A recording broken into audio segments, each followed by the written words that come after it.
Hi Aries, happy autumn. It's September 2021 already, and this is your forecast. Normally I would say if you've been listening to any of my videos from previous years, let's say, but recently my weekly videos, I've been saying that, this time of year, normally when planets move into your opposite sign of Libra, which is this month, that it's kind of a low point of the year for you. But in your most recent past, I would have to say it was a little bit harder to deal with because you had the planet Uranus in your sign, which is no longer there. It's in Taurus. Okay, so you don't really have anything transiting your sign right now, which is really good. And in fact, Jupiter will be moving into your sign, I believe, next year, off and on between you and Taurus, back and forth, okay? So you have some stuff to look forward to. You're getting a bit of a break. Okay, so the month actually starts off with Venus in Libra. Okay, in your 7th house, that's where you have the sign of Libra. It's your 7th house is your close relationships, your partnerships with a friend or a romantic partnership or a business partnership. It's also the house of arrangements and agreements, even contracts. And even consulting a specialist or something. Someone who's whatever in their field. But this is the house of, let's say, like lawyers, consulting someone for their professional opinion on something or other, okay? This is also the house of open enemies, though, too. And this means someone whom you don't get along with. You don't get along with each other. Okay, and it's well known, so that's what is meant by open enemies as opposed to hidden enemies, which is a 12th house thing. Okay, so around this time of year, especially because Mars is going to be here, but I'll get to that in a minute, is when these people really start to act up. Okay, the month, though, starts off with planets in Virgo, actually the Sun. The Sun is in Virgo up until the 21st, and there's a new moon in Virgo on the 6th. And then planets are really moving into Libra, okay? First of all, having the Sun in your 6th house, that's where you have the sign of Virgo. It's the house of the kind of work that you do, the workplace, your co-workers, your work schedule, even your daily schedule in your life. It's the house of service and the house of health and many other things. Okay, so planets were just here pretty much in Virgo, and right now all there is the Sun and that new moon and Mars. Mars is still here up until the 13th. So you're very energetic or whatever in whatever it is you do to earn a living. Okay, if you're self-employed, that's even better because you're more enthusiastic and you have the energy to put in long hours towards something that is well worth it because it's yours. Okay, when you work for someone else, it might be a little bit of a different story. But even if you're retired or you don't work at all, having Mars in your 6th house of your health does give you a bit of a burst of energy.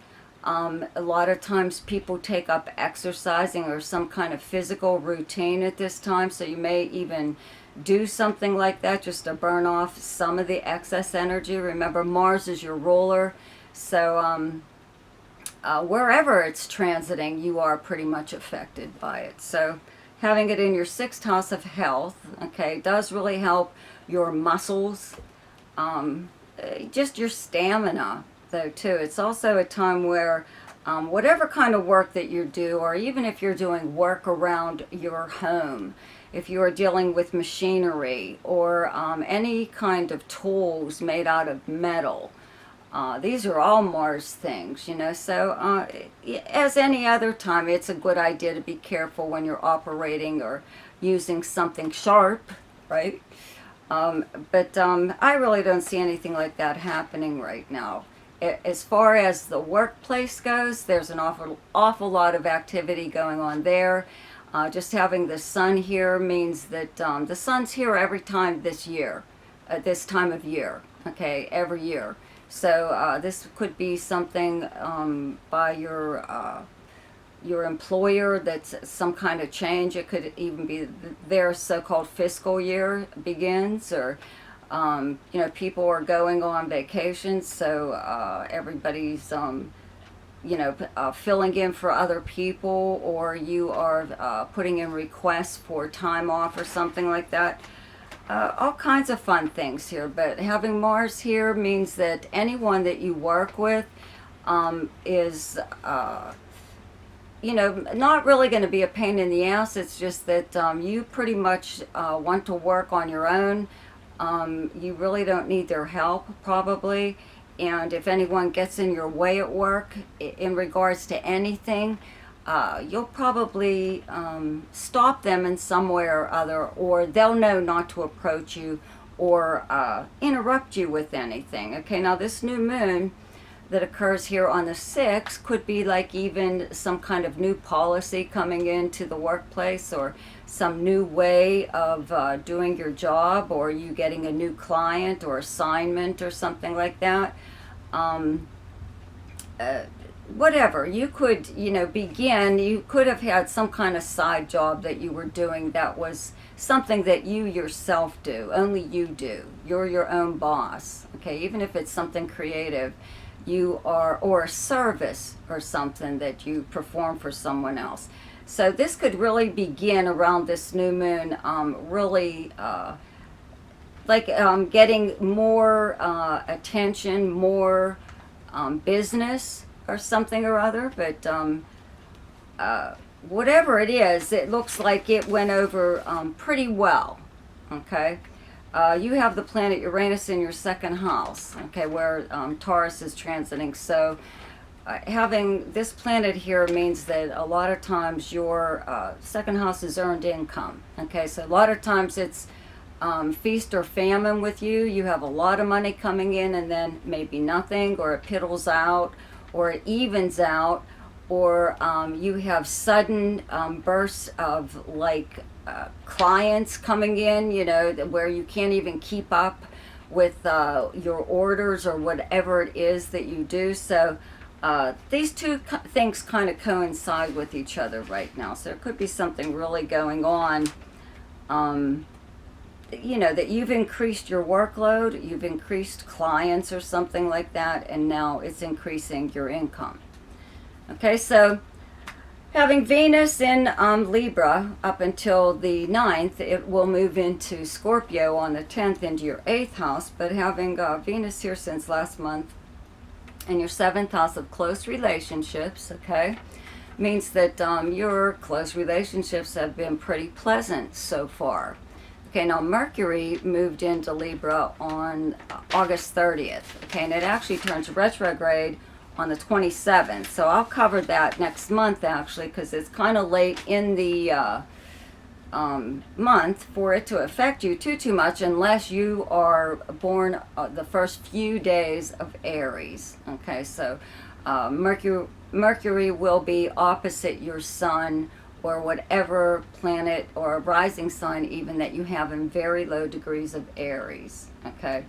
So anyways, having Mercury here, though, means that you're having an awful lot of discussions with one or all of these people in your life, a business partner, a romantic partner, a friend, or some kind of future business partner, something that you would like to have in the future. You're negotiating possibly something right now. And this is what I meant about possibly consulting like a lawyer, in regards to, let's say, business. This is also the house of like a marriage of some kind. So it could be a marriage of business, but it could be romantic though too.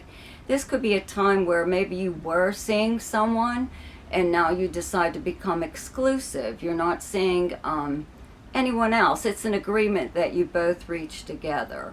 Okay, so you know, this I believe is like Mercury, you two hashing whatever out, okay, what you expect from each other. Now Mars moves into Libra on the 14th, okay.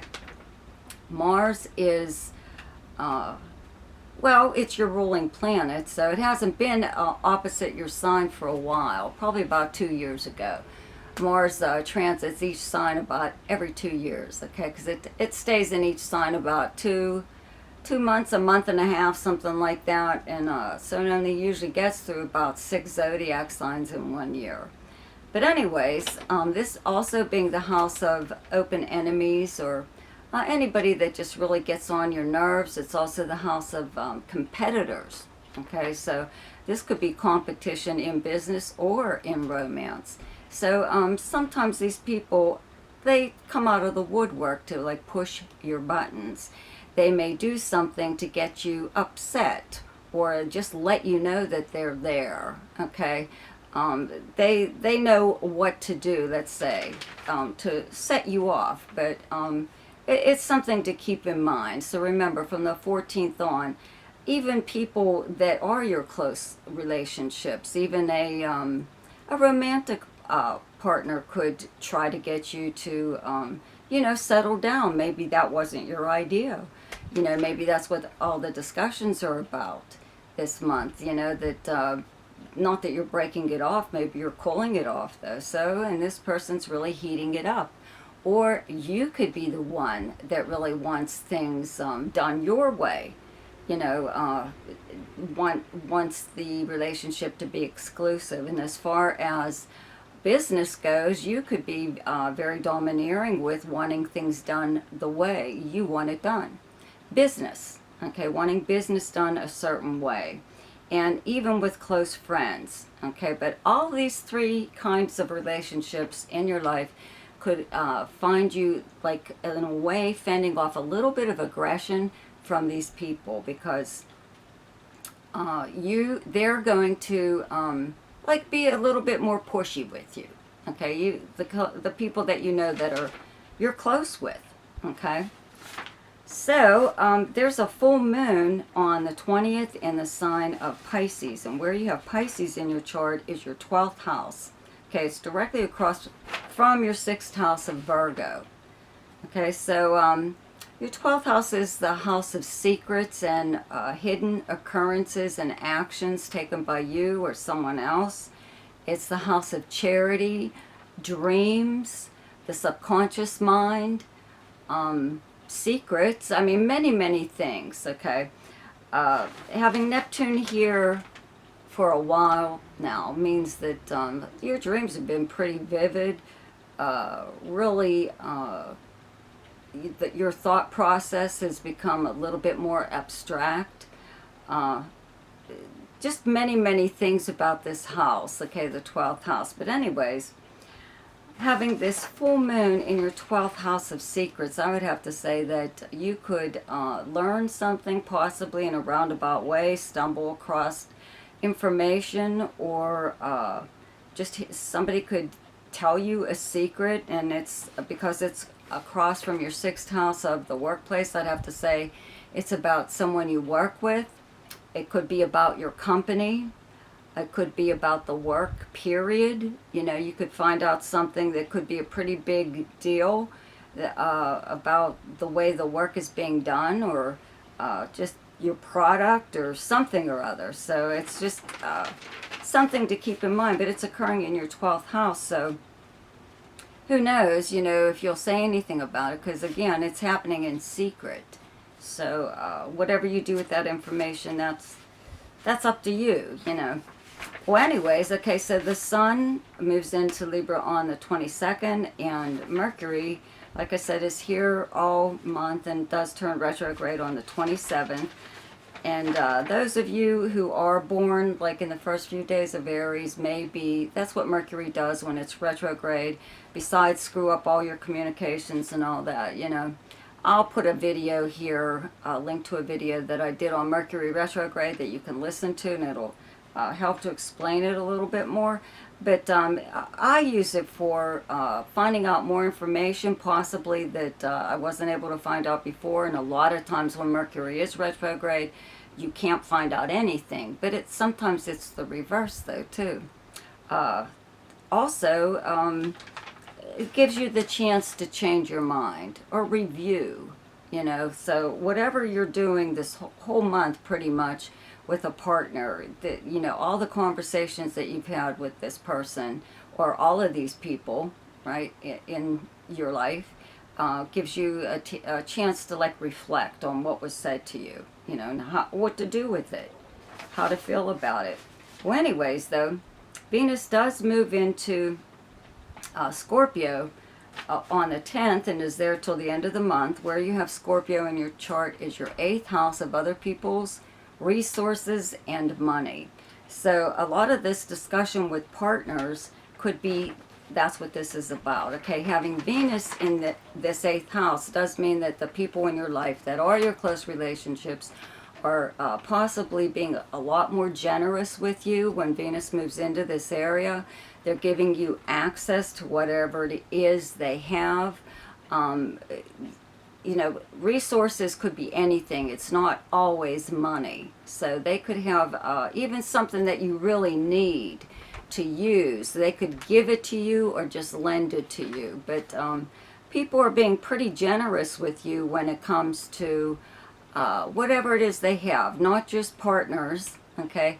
8th house is many, many things, but it's a house of institutions like a bank or the IRS. Some places, anything dealing with finances. So if you were wanting to get a loan or increase your credit, even as far as credit cards go, this would be the time to do that. When Venus is here, these people, people at the bank and people at the credit card company, they're a little bit more willing to help you than any other time. So that's just something to keep in mind. Okay, so the best time to do something each month is when the moon is in your own sign, and the moon is in Aries on the 21st, 22nd, and 23rd. The best time to lay low is when the moon is in your opposite sign, and your opposite sign is Libra, and those dates are the 8th and 9th. The best time for romance, recreation, creativity, fun, gambling, or speculation, and anything to do with children is the 3rd, 4th, 5th, 16th, 17th, and 18th. The best time for money is the 10th, 11th, 23rd, 24th, and 25th. The best time for your career is the 14th, 15th, and 16th. And the best time for communication and travel is the 12th, 13th, 14th, 26th, 27th, and 28th. Hope you enjoyed your astrological forecast for September. Don't forget to subscribe to my channel. Check out Ask Me a Question if you would like to have your personal chart done. There's a link to my website right there. And don't forget to check out my weekly forecasts. I'll see you next week. Goodbye.